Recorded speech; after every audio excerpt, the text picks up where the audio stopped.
Hey guys, so I just wanted to do a quick fun little video to discuss what I'm seeing at this year's Melbourne International Film Festival. This is the first time that I'm going to this particular fest.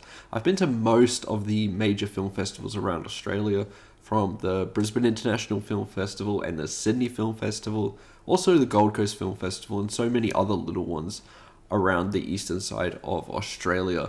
Now that I've moved to Melbourne, I really want to give MIF a chance because it is considered to be the strongest, or at least the most prestigious festival in Australia.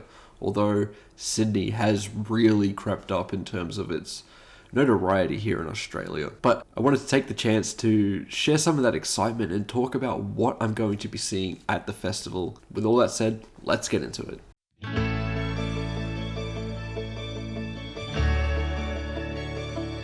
So I'll be starting the festival with If I Had Legs, I'd Kick You, the film that had just gotten a trailer released, and one that I don't know too much about, but I am excited for. I know Rose Byrne has a breakout performance in this film that I'm very excited to check out. It won a ton of awards at the Berlin Film Festival. The cast is very interesting, having A$AP Rocky, Conan O'Brien, and of course Rose Byrne. It seems very interesting, and I'm very excited to check it out. Next up in the fest, I will be seeing Ari Aster's Eddington, which is maybe my most anticipated of the entire fest.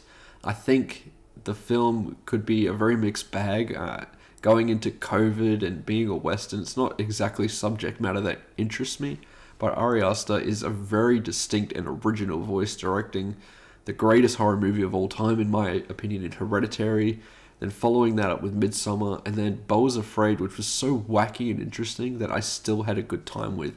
I hear Eddington is a similar tone to Beau is Afraid, and I am looking forward to seeing what Ari Aster is going to do tackling the pandemic. I'll be following that up with a screening of Went Up the Hill, which looked like a very creepy horror movie starring Dacre Montgomery. He'll be in attendance at my screening, which I'm so looking forward to seeing. That's going to be so much fun. After I have a break for a few days, I will be seeing Sanatorium Under the Sign of an Hourglass, which is this creepy stop motion animated film.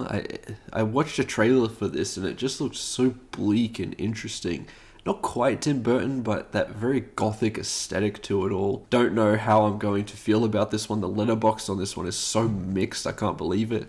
But it just looks like it could be a very underrated film at the fest that I'm so looking forward to checking out. Next, I'll be seeing the directorial debut of Kristen Stewart with the Chronology of Water. I hear this film is very dark and can be very confronting at times, but the film had quite an impressive debut at the Cannes Film Festival, and I'm excited to see what Kristen Stewart's voice is as a filmmaker. That's always interesting to me, seeing an actor go and try something with directing.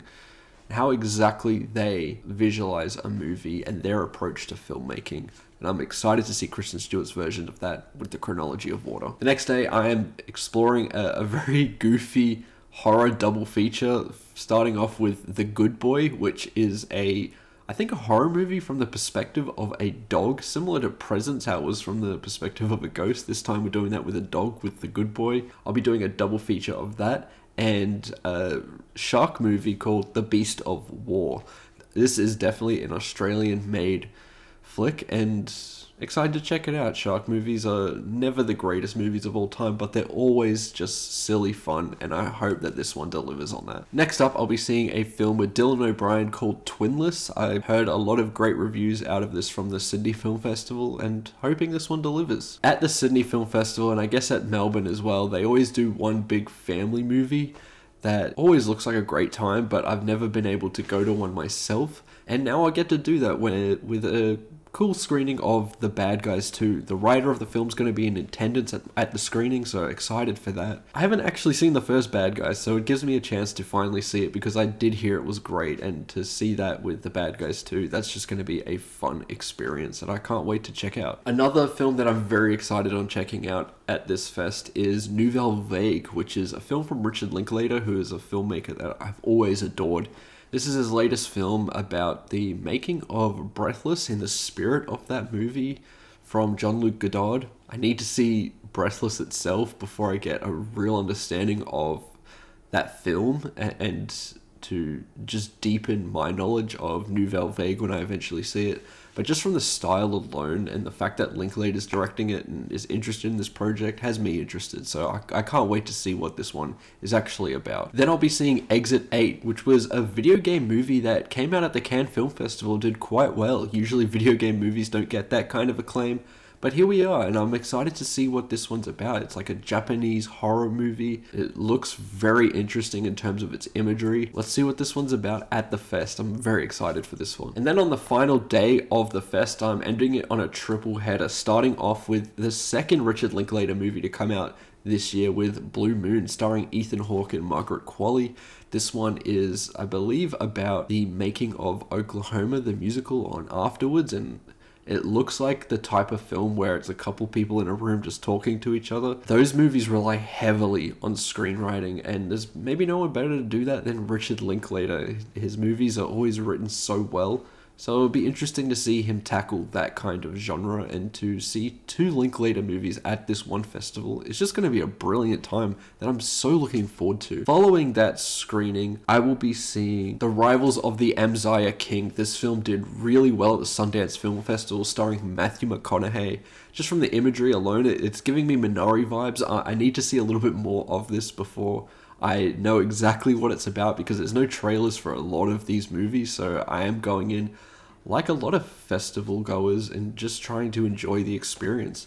And this one is one of my most anticipated at the fest. I'm seeing it in the IMAX theater in Melbourne, so it'll be great to see an indie drama in an IMAX theater and seeing what that's like and how that enhances such a film. I'm aboard for all of that, and if you have been following this channel for quite some time, you'd know that I'm a fan of Matthew McConaughey, and I'm hoping that this is one of his stronger performances. And then I'll be closing the festival off with Harris Dickinson's directorial debut, Urchin, another film that did really well at Cannes and I'm excited to check out.